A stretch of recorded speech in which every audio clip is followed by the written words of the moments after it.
une lecture claire. Alors la réponse du système, bon, au sens large, la sélection pour avoir de concours par construction, c'est vrai que c'est une classe préparatoire aux grandes écoles, et puis ce sont aussi des classes préparatoires au concours d'entrée aux grandes écoles. Bon, pour toute la partie acquisition de savoir, les pédagogies qui sont à notre disposition, bon, nous on les formule sous la forme de pédagogie déductive traditionnelle,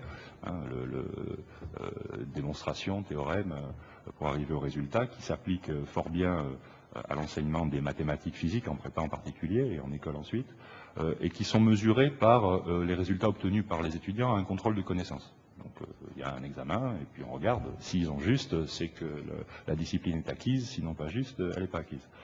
Bon, les enseignements plus appliqués, qui s'intéressent à l'acquisition de savoir-faire, à toute cette partie plus pratique, eux vont être plutôt évalués par des projets qu'on va confier aux élèves. Ça c'est standard, hein, on va le voir partout, mais on va regarder le résultat du projet.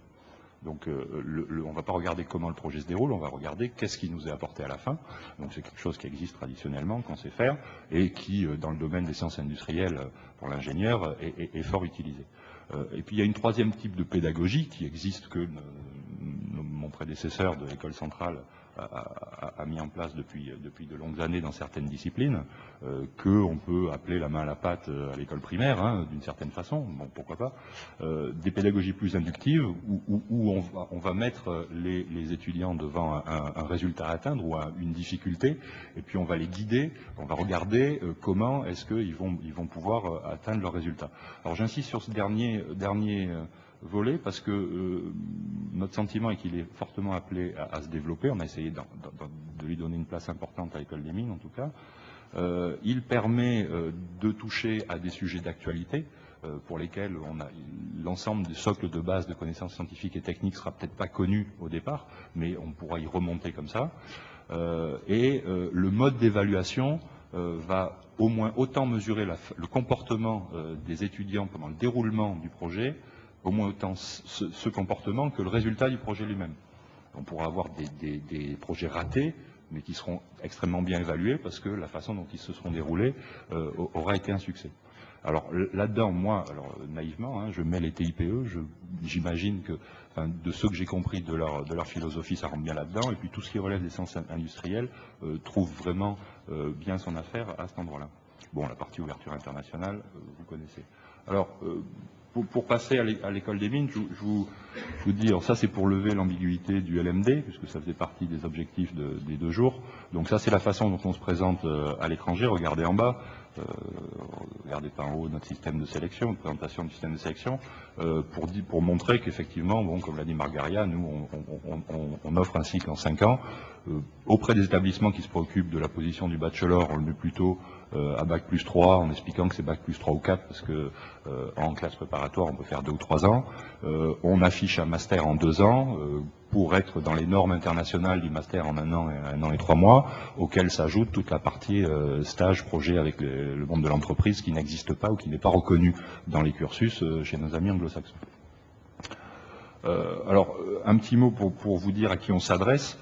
Donc environ, on va dire, 90 élèves sur concours, rejoints par une trentaine d'X, une dizaine d'universitaires français et quelques étrangers, pour arriver à, en dernière année, environ 160 élèves, je dirais donc 40% issus du monde des SI, hein, PSI, TSI, PT ou assimilés. 160 élèves, c'est pas beaucoup. Hein, c'est beaucoup moins en première année, un peu plus en deuxième. Hein. Donc ça nous autorise certains types d'enseignements sous très fort tutorat qu'on ne pourrait pas s'autoriser si on était 500. Donc on est parfaitement conscient de cette richesse et le but du jeu est de ne pas dire tout le monde doit faire pareil. Bon, l'organisation des enseignements, très rapidement, on oriente la première année autour de la fin des acquisitions de savoir, ce qu'on appelle les sciences de base, et puis le début des acquisitions de savoir-être comportementaux, sous le vocable rupture pédagogique. Deuxième année, beaucoup plus basée sciences de l'ingénieur, et troisième année, autour d'une des options proposées. En termes de crédit au CTS, vous pouvez constater que, bon, on considère que les savoirs théoriques, l'essentiel a été fait en classe préparatoire, donc on fait un complément. Dans la partie savoir-faire pratique, c'est la mission historique des écoles que d'arriver à ces éléments-là, donc on en met en gros un tiers, et une partie non négligeable est consacrée aux savoir-être comportementaux. Alors là, je tiens à préciser que ça va, parce qu'on a des petites petite guéguerre en interne. Savoir être comportementaux, ça ne veut pas dire apprendre à se tenir pour aller boire le thé chez une marquise. Hein. On est quand même en école d'ingénieur, donc on part à partir de sujets techniques, mais encore une fois, on regarde comment ils sont traités.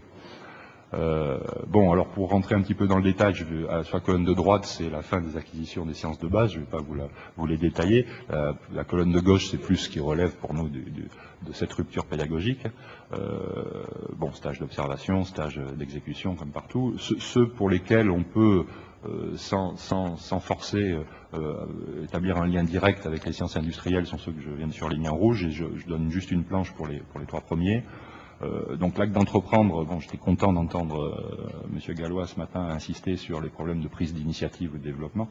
Et c'est vrai que notre système français, que ce soit en classe prépa ou à l'université d'ailleurs, n'est pas extrêmement favorable au développement de n'est pas propice au développement de cette prise d'initiative. Donc dans ce but, mon prédécesseur a mis en place l'acte d'entreprendre. Où l'idée est de dire aux élèves, bon, choisissez le projet qui vous intéresse, débrouillez-vous et amenez-le le plus loin possible. Alors le projet peut être culturel, sportif, associatif, il peut être technique. Le monde des ex-PSI nous intéresse, ou des PT nous intéresse beaucoup, parce qu'en général ils viennent avec des projets un petit peu plus techniques. Pour illustrer ce que je veux dire par la méthode est au moins aussi importante que le résultat, quelque part notre but est qu'ils se cassent la figure. Ils vont à un moment donné prendre un mur, je suis désolé du vocable, on s'exprime comme ça, parce qu'ils vont aller avec leur climatiseur pour aquarium, qui pourtant aujourd'hui est un succès. Mais quand il nous sort la première fois l'idée, voir un industriel ou un commercial pour essayer de lui vendre son concept, lui dire qu'il a besoin d'un petit peu de financement pour faire ses prototypes, acheter son petit matériel, parce qu'on fait en sorte de ne pas les aider, enfin de ne pas les aider financièrement, ben, c'est sûr que la personne qui le reçoit n'attend pas l'élève de l'école avec son projet à 2,25 francs, pardon, à 2,25 €, un peu farfelu, et il a autre chose à faire, quoi. Donc c'est le genre de difficultés auxquelles sont confrontés les élèves, et le vrai point dur, c'est au moment où ça ne marche pas, le fait qu'ils ne renoncent pas. Leur prendre qu'en face du mur, on peut creuser, passer dessous, passer dessus, passer à droite, mais ne pas renoncer, il faut trouver une solution, valoriser l'échec, etc. Donc ça, c'est un viol, hein, pour eux, ils n'aiment pas du tout. Dans le concept, je veux dire, à la fois ils sont ravis, et puis au moment de l'échec, ils connaissent pas. Hein. Avant, ils avaient des bonnes notes, quoi. Et il se trouve qu'ils peuvent être bien notés. Bon. Alors c'est un acte d'entreprendre qui vous sort à 18h15 de l'amphi, parce qu'une dame qui, alors pas dans l'esprit technique, mais conférence France-Pologne un an après, organisée par une élève. Deuxième type d'enseignement, controverse, là le lien sciences industrielles va être un peu tiré par les cheveux, mais bon, dans l'esprit il n'y a pas qu'une seule vérité. Ça aussi c'est un viol pour les élèves qui ont appris que bon, un résultat il est juste ou il est faux. Donc on leur demande de choisir par groupe de 5 un sujet de société. Alors là à droite vous avez un exemple avec le loup. Personne cette année n'a choisi le référendum, mais ça aurait pu être intéressant. Et on leur demande de cartographier les avis des uns des autres, et pour qu'ils touchent du doigt le fait que tout le monde a une raison, et une raison d'un certain point de vue valable. Et on leur demande surtout pas de prendre parti. C'est pas leur avis qui nous intéresse. Bon, et ils font une restitution qui maintenant est systématiquement sur un site web. Alors c'est là le lien ici, lointain, mais bon. Non, enfin en termes de compétences, c'est quelque chose qui est intéressant.